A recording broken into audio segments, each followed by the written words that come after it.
the beauty of Islam and the truthfulness of Islam, and that which strikes the fitrah of mankind right in that bullseye. Humans always pretend that religious restrictions are too much to handle. They're too difficult to bear. They're inapplicable. You know, this and that. This situation we're living in has forced the world to live, to some degree, an Islamic lifestyle. Not in the negative sense, no. I don't mean it that because we're in a state of what you can call some sort of hallucination or craziness, no. But from a perspective of being able to stay away from things that you otherwise claim that you can't live without, guess what? Surprise! You're doing just fine. You're doing just fine, human being. Look at you. You used to make fun of the Muslims that, you know, the women have to cover up, and how do they cover up, and this niqab prevents the woman from communication, and she's blah, blah, blah. All y'all are covered right now. If somebody goes out without a face mask, they'll think he's a lunatic or crazy. You seem to be communicating just fine. Dressing up and covering your body in general, you know, another thing that the Muslims are criticized for, specifically their women, well, surprise. Nowadays, the more contact you have with the surfaces, the more prone you are to getting a virus. People are dressing up with suits like medical suits, and all types of new things that they're putting together, and they're walking around in the most awkward fashion, but now it's just fine. People staying away from certain food that otherwise they couldn't stay away from, now they're able to because they want to protect themselves. Social distancing.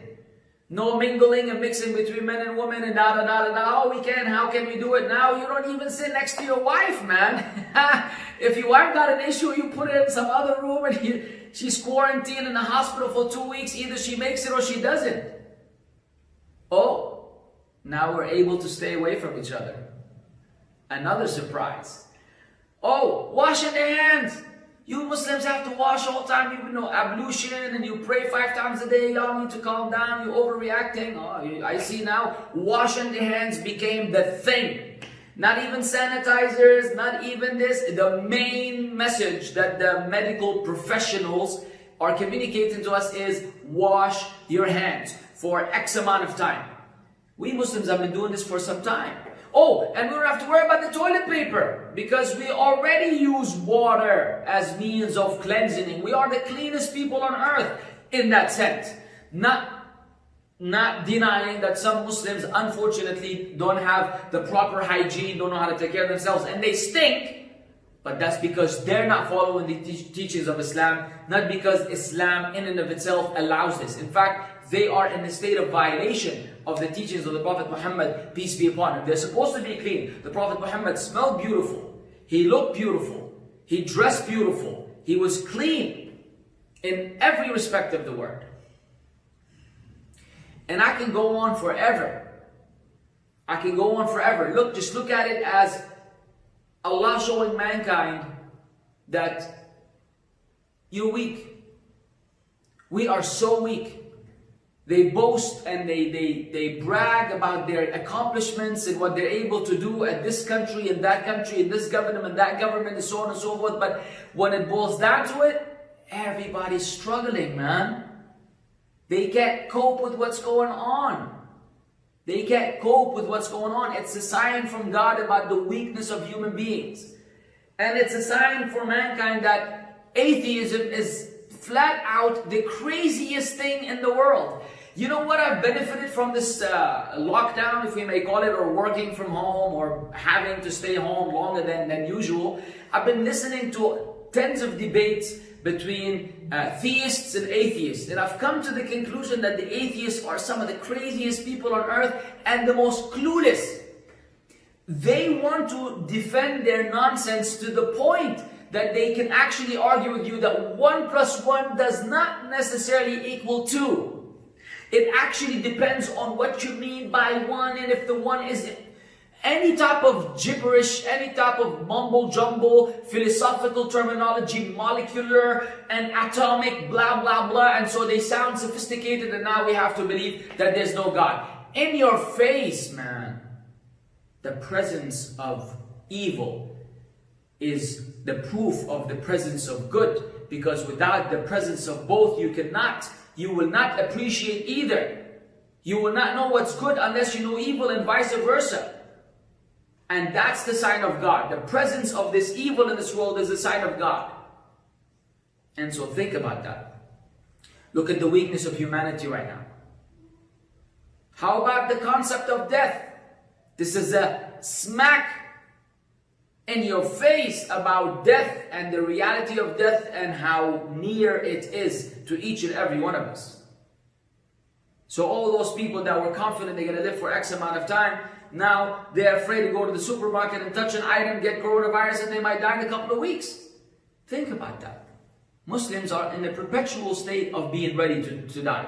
Not in that, media propaganda sense that they're running, around blowing themselves up. That's just nonsense. That's wrong. That's flat out wrong.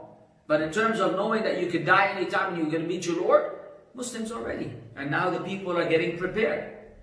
Parents are having talks with their children that, if something happens, this and that, they're actually now thinking like Muslims think on regular basis. The Prophet ﷺ had already told us, أَكْثِرُوا مِنْ ذِكْرِ هَادِمِ اللَّذَّاتِ. Remember often the destroyer of all pleasures. So in this dilemma, in this disaster we are actually facing, there is so much good. There is so much good.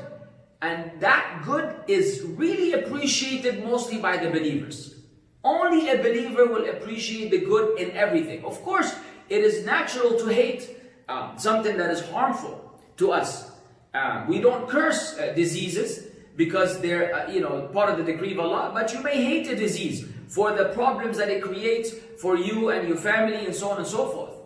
It's a natural type of hatred. But at the same time, a believer truly appreciates the benefits that come out of these situations. And so we need to find a way to communicate the beauty of Islam in the light of this situation that the humans are facing, because if you really look at it, Islam had already given solutions for all of that. Look how strict we are in terms of what we eat. The Muslim diet will make it technically impossible for you to get a disease, assuming it came from rats or bats or roaches or snakes or whatever the people eat. Assuming, because we don't know for sure. But at least we know that if that was the case, we don't have to worry about it, because already our diet allows us to stay away from these things. Who are the people that are prone to getting sick and possibly, dying from the coronavirus? Are people that have, people that smoke. Smoking is prohibited in Islam. People that may have a weak immune system, and that is usually the result of not taking care of your body, unless you have some other chronic illness, which we ask Allah to cure.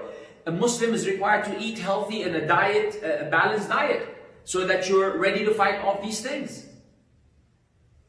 If it's about cleaning and cleansing yourself, then you're already in the state of cleaning yourself all the time, because of the way you behave as a Muslim, because of praying 5 times a day. And so you find that if you follow the teachings of Islam, you are already in the state of preparation, not only to deal with this virus now, but also to deal with what comes after if you were to pass away, because that possibility remains to be there. You may do everything you need to do. You say the adhkar in the morning and the evening, you believe properly in Allah, you have everything, but it could be that Allah had decreed for you that it's your time to go. Then at least when we communicate to mankind the beauty of Islam in that light, then they can at least make it to paradise, since this world obviously was not a paradise. It was some sort of hell for them. So the concept of the world being a prison is something that Muslims apply on a regular basis, because we know that the life to come is going to be the freedom from that prison. If people understood this, it would be easier for them to deal with the current situations. That's why you find Muslims are the coolest people right now. Go to our supermarket. You will not find what you're seeing in the Western civilized world. You will not see people fighting over toilet paper. You will not see people just cleaning off shelves and hoarding and taking, more than they need. We're reasonable people. We're reasonable people. We rely upon the Creator of the heavens and the earth. We understand that it's all in His hands.